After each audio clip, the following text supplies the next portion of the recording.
Assalamualaikum warahmatullahi wabarakatuh. Halo semuanya, perkenalkan aku Aifatian Kafadifa dengan NPM 1042304. Nah, balik lagi nih sama aku, tapi aku datang dengan materi yang berbeda karena pada video kali ini aku akan membahas materi mengenai computer fraud dan juga cyber security. Nah, teman-teman, fraud atau kecurangan dan juga penipuan merupakan suatu tindakan yang digunakan oleh seseorang sehingga menimbulkan ketidakadilan atau kerugian bagi pihak lain. Nah, adapun penyebab seorang melakukan tindakan kecurangan itu dikategorikan sebagai segitiga fraud.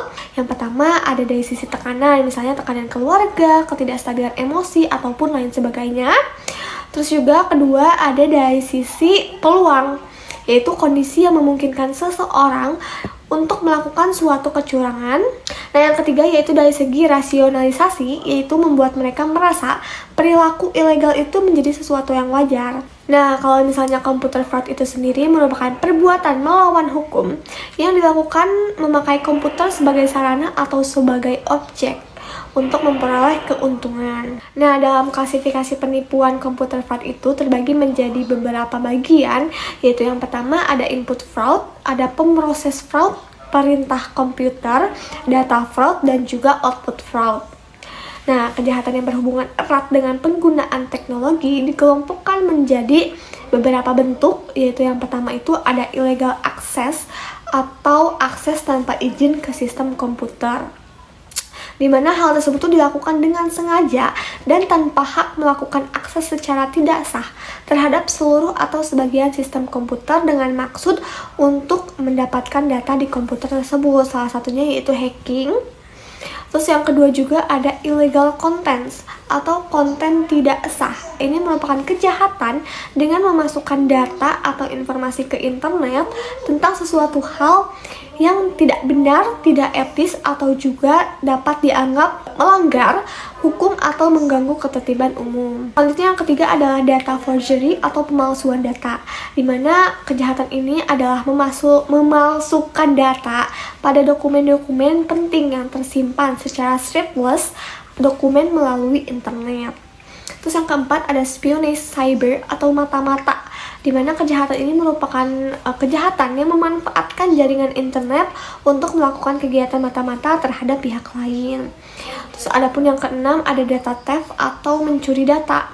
Nah, kegiatan ini memperoleh data komputer secara tidak sah, baik untuk digunakan secara pribadi maupun untuk diberikan kepada orang lain. Terus yang keenam ada misuse of device atau menyalahgunakan peralatan komputer, memproduksi, menjual, mengedarkan, ataupun misalnya tuh termasuk program komputer kayak password ataupun kode akses atau data semacam itu sehingga seluruh atau sebagian komputer itu dapat diakses juga oleh orang lain. Nah, terdapat juga nih beberapa jenis penipuan, diantaranya ada phishing atau mencuri data pribadi melalui telepon.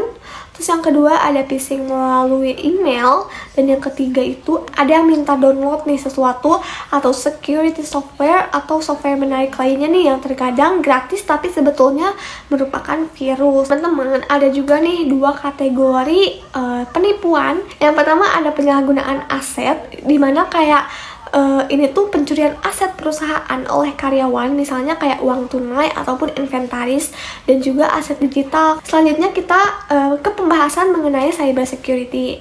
Nah, cyber security atau IT security merupakan aktivitas yang dilakukan sistem atau seseorang dalam rangka melindungi sistem komputer dari serangan.